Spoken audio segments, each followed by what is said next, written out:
بسم اللہ الرحمن الرحیم۔ السلام علیکم۔ بیان کیا جاتا ہے کہ ایک نیک شخص نے نہایت خوب روح پرہیزگار خاتون سے شادی کی۔ دونوں ایک دوسرے سے خوب محبت کرتے تھے۔ مسرت بھرے دن گزر رہے تھے۔ ایک دن شوہر کو طلب رزق کے لیے سفر کی حاجت آ پڑی۔ اپنی بیوی کو گھر میں تنہا کیسے چھوڑے؟ قرابت داروں میں کسی معتبر شخص کی تلاش شروع کی۔ اسے اپنے سگے بھائی کے علاوہ کوئی معتبر ذمہ دار نہ ملا۔ بھائی کے گھر میں بیوی کو چھوڑا اور وہ سفر پر روانہ ہو گیا۔ دن گزرتے گئے۔ ایک روز دیور نے اپنی بھابھی کو غیر اخلاقی پر اکسایا، مگر اس پاک باز خاتون نے اسے سختی سے ڈانٹا اور کہا، تم چاہتے ہو کہ میری عزت کی دھجیاں بکھیرو اور میں شوہر کی خائن بن جاؤں؟ ہرگز نہیں۔ دیور نے بھابھی کو رسوا کرنے کی دھمکی دی۔ اس نیک خاتون کا شوہر جب سفر سے لوٹا تو اس کے بھائی نے فوراً اپنی بھابھی پر الزام لگا دیا کہ تمہاری بیوی نے مجھے بدکاری پر اکسایا تھا، لیکن میں نے منع کیا۔ شوہر نے بغیر سوچے سمجھے اس وقت پارسا بیوی کو طلاق دے دی اور کہا، مجھے اپنی بیوی سے کچھ نہیں سننا ہے، میرا بھائی سچا ہے۔ وہ متقی اور خدا ترس خاتون گھر سے انجان منزل کی طرف نکل پڑی۔ راستے میں ایک عابد و زاہد کا گھر پڑا۔ دروازہ پر دستک دی اور اپنی ساری کہانی عابد سے کہہ ڈالی۔ اس عبادت گزار بندے نے اپنے چھوٹے بیٹے کی نگہداشت پر اسے مأمور کر دیا۔ ایک دن عابد گھر سے کسی کام کے لیے باہر گیا۔ گھر کا نوکر موقع پا کر اس خاتون پر ڈورے ڈالنے لگا، مگر عزم و ہمت کی پیکر نے اللہ کی نافرمانی سے انکار کیا اور کہا، نبی صلی اللہ علیہ وآلہ وسلم نے ہم سب کو تنبیہ کی ہے کہ کوئی شخص کسی اجنبی خاتون کے ساتھ خلوت میں ہرگز نہ ہو، اس لیے کہ ان کا تیسرا شیطان ہوتا ہے۔ نوکر نے خاتون کو دھمکی دی کہ میں تمہیں بڑی مصیبت میں پھنسا دوں گا، مگر اس پیکر عفت کے پاؤں میں لغزش بھی نہیں آئی۔ نوکر نے عابد کے بچے کو قتل کر دیا اور عابد کے گھر لوٹنے پر قتل کا الزام اس خاتون پر عائد کر دیا۔ اس اللہ والے عابد کو غصہ آیا، مگر اللہ سے اجر کی امید باندھ کر صبر کر گیا۔ 2 دینار اجرت کے طور پر خاتون کو دیے اور گھر چھوڑنے کا حکم دے دیا۔ عابد کا گھر چھوڑا، شہر کی طرف رخ کیا۔ وہاں دیکھا کہ ایک ہجوم ایک شخص کو پیٹے جا رہا ہے۔ اس نے پوچھا، تم لوگ اسے کیوں مار رہے ہو؟ ایک آدمی نے بتایا، اس کے ذمہ قرض ہے، یا تو قرض ادا کرے یا ہماری غلامی کرے۔ خاتون نے پوچھا، اس پر کتنا قرض ہے؟ انہوں نے کہا، 2 دینار۔ اس پر خاتون نے انہیں 2 دینار دے کر اس شخص کو آزاد کرایا۔ آزاد ہونے والے شخص نے پوچھا، تم کون ہو؟ اس خاتون نے اپنی پوری کہانی بیان کر دی۔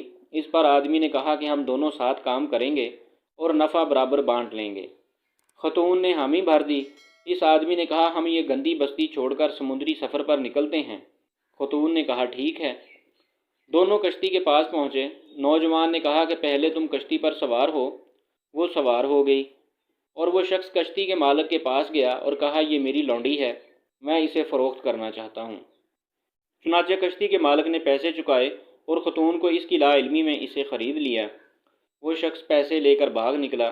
کشتی روانہ ہوئی۔ خاتون اس شخص کو ڈھونڈنے لگی مگر نہیں پایا۔ کشتی کے عملہ نے اسے گھیر لیا اور اسے چھیڑ چھاڑ کرنے لگے۔ خاتون کو تعجب ہوا۔ اس پر کشتی کے کپتان نے بتایا کہ میں نے تمہیں مالک سے خرید لیا ہے اور اب تم وہ سب کرو جس کا حکم دیا جائے۔ اس نے التجا کرتے ہوئے کہا، میں اللہ کی نافرمانی نہیں کر سکتی، مجھے چھوڑ دو۔ یہ کہنا ہی تھا کہ سمندر میں آندھی اور طوفان آیا۔ کشتی ڈوب گئی۔ جہاز کا عملہ اور سارے مسافر ڈوب گئے، لیکن وہ صابر خاتون بچ گئی۔ اس وقت امیر شہر ساحل سمندر پر تفریح میں مشغول تھا۔ بے موسم کی آندھی کو دیکھ کر وہ بھی گھبرایا، لیکن اس کا اثر ساحل پر نہیں تھا۔ پھر یکایک اس کی نگاہ اس خاتون پر پڑی جو کہ ایک تختہ کے سہارے ساحل کی طرف آ رہی تھی۔ امیر نے سپاہیوں کو حکم دیا کہ اسے میرے پاس لایا جائے۔ اس خاتون کو محل لے جایا گیا۔ ماہر عتبہ کی نگرانی میں اس کا علاج شروع ہوا۔ جب اسے افاقہ ہوا تو امیر شہر نے اس سے دریافت کیا تو اس نے ساری حقائق بیان کر ڈالی۔ دیور کی خیانت سے لے کر کشتی والوں کی شرارت تک سارے واقعات بیان کیے۔ حاکم شہر کو اس کے صبر نے موہ لیا اور اس سے شادی کر لی۔ امور سلطنت میں مشیر کار کی حیثیت ملی اور چند ہی دنوں میں اس کی زبردست رائے اور قوت فیصلہ کی شہرت دور دور تک پھیل گئی۔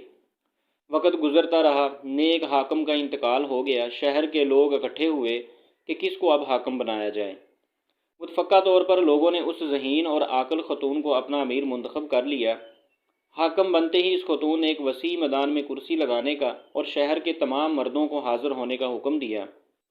تمام مرد حضرات اس کے سامنے سے گزرنے لگے۔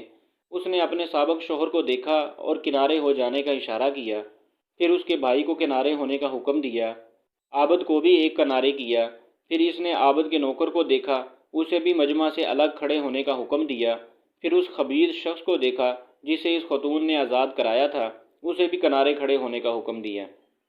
اب باری باری فیصلہ کرنے لگی۔ سب سے پہلے سابق شوہر سے مخاطب ہوئی، تم کو تمہارے بھائی نے دھوکے میں رکھا، اس لیے بری ہو، لیکن تمہارے بھائی کو حد قذف لگائی جائے گی، اس لیے کہ اس نے مجھ پر جھوٹی تہمت لگائی تھی۔